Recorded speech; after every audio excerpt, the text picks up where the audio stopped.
আজকে আমি পটল ভর্তা বানাবো, যার জন্য যে পটল নিয়ে নিয়েছি। এখানে আছে কালো জিরা, এখানে রসুন, পেঁয়াজ, কাঁচা লঙ্কা, এই যে লবণ। আমি এখন কিভাবে বানাবো পটল ভর্তাটা সেটা আপনাদেরকে দেখিয়ে দিচ্ছি। এই যে পটলটা আমি কিভাবে কাটছি সেটা আপনাদেরকে দেখিয়ে দিচ্ছি। এই যে এইভাবে ছুলে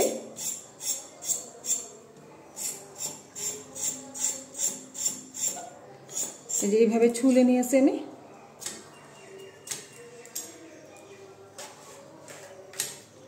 ছুলে এইভাবে আমি ছোট ছোট টুকরা করে নেব।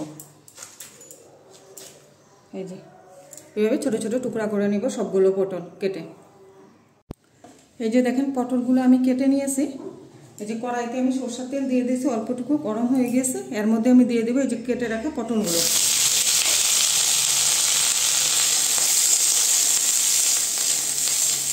পটলটা আমি স্টিম কমিয়ে আস্তে আস্তে একটু মজিয়ে নিব। ঢেকে দিচ্ছি। ঢাকনাটা এখন তুলে দিচ্ছি।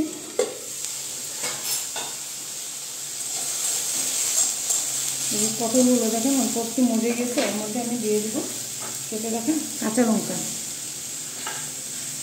দিয়ে দেবো এই যে রসুনগুলো, আর এই যে দিয়ে দেবো কালো জিরা, দিয়ে এগুলোকেও মজিয়ে নিব একটু। ঢেকে দেবো আবার। এই যে ঢাকনাটা আমি এখন তুলে দিচ্ছি।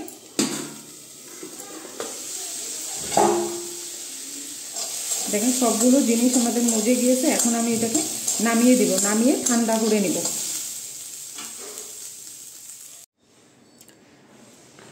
এই যে দেখেন পটলগুলো ঠান্ডা হয়ে গিয়েছে। আমি এখন মিক্সচার গ্রাইন্ডারে দিয়ে মিক্স করে নিব।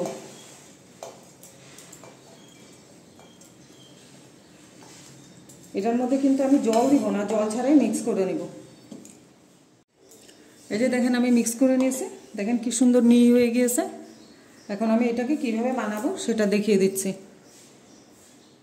কড়াইতে দেখেন আমি সরষের তেল দিয়ে দিয়েছি। তেলটা গরম হয়ে গেছে। এর মধ্যে দিয়ে দেবো এই যে কেটে রাখা পেঁয়াজগুলো।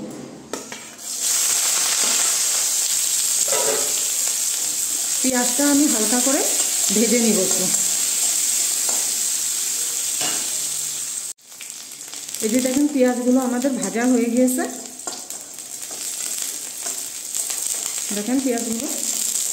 আমার এই পটলের ভর্তার রেসিপিটা যদি ভালো লাগে তাহলে আপনারা লাইক করবেন, শেয়ার করবেন, সাবস্ক্রাইব করবেন। এখন এটার মধ্যে আমি দিয়ে দিচ্ছি এই যে পটল পেস্ট করে রেখেছি। যে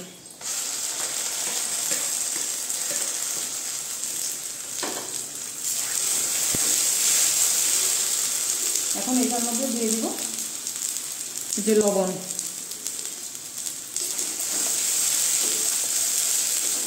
এখন এটাকে ভালো করে কষিয়ে নিব আমি।